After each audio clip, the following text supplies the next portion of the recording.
Thanks, Ramona. We'll never say it wrong again. Well, that's okay. I'm actually got my name right. Sometimes people introduce me as Spooky Ham. The closer it gets to Halloween, the more often that happens. Then they ask me what my real name is, and I only tell them once in a while, but today I feel like telling you my real name I was born with is Spook McGillicuddy. I'm endorsed by Poland Springs and Nestle. Just kidding. Hey, has anybody here heard of a songwriter from Roebling, New Jersey named Flora Newberry? No, she's not very well known. She's written a couple songs with Peggy Seeger and gotten some published in Sing Out magazine. And she's such a great, she grew up in a town that used to be a steel mill town. A steel town, I guess you call that, right? A steel mill. Yeah, the Roebling steel mill. And she kind of sings songs from that kind of genre of folk music. And we met up, and we decided we were going to write a couple songs together. So we're trying to figure out what we're going to sing about.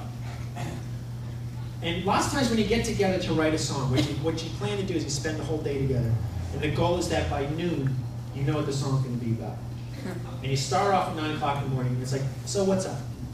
How's your lawn? How's your garden? And you start talking about everything. Oh, did you hear about the football game? You just talked about stuff. And we got to talking about the current situation that we're in. It's very general, broad. We started talking about that. And we started wondering, well, how do we get ourselves into this fix that we're in today?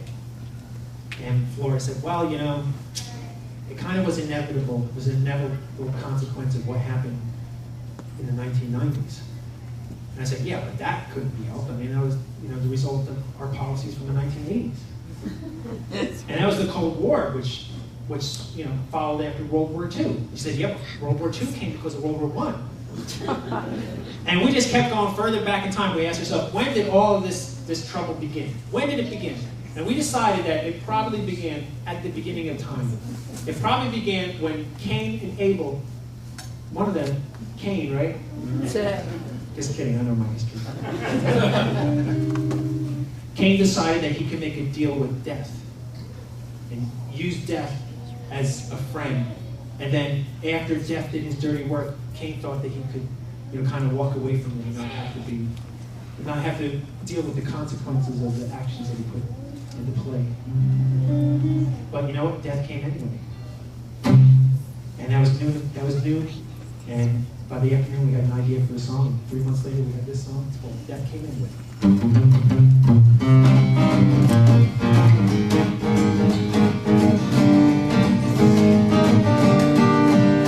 Since Cain murdered Abel, death has been for hire. He helped us fix our bayonets, wrote each missile fire.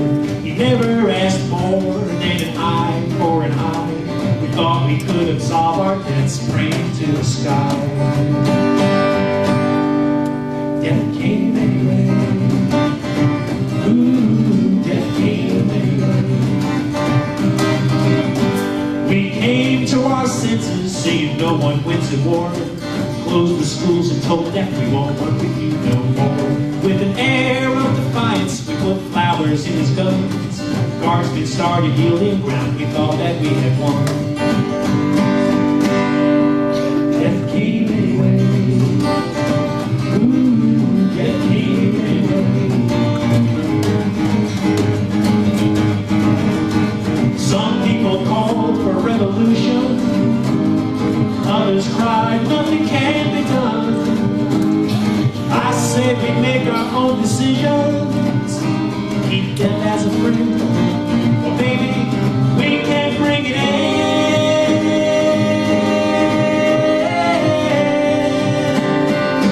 To this cycle of destruction.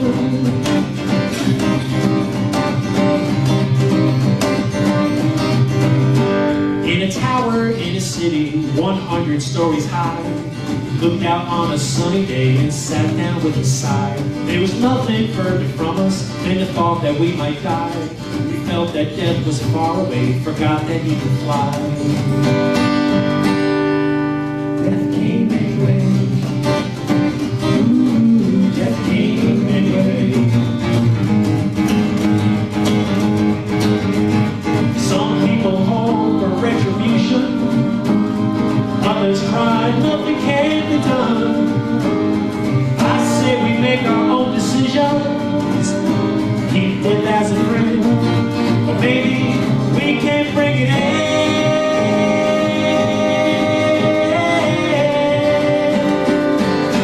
cycle of destruction.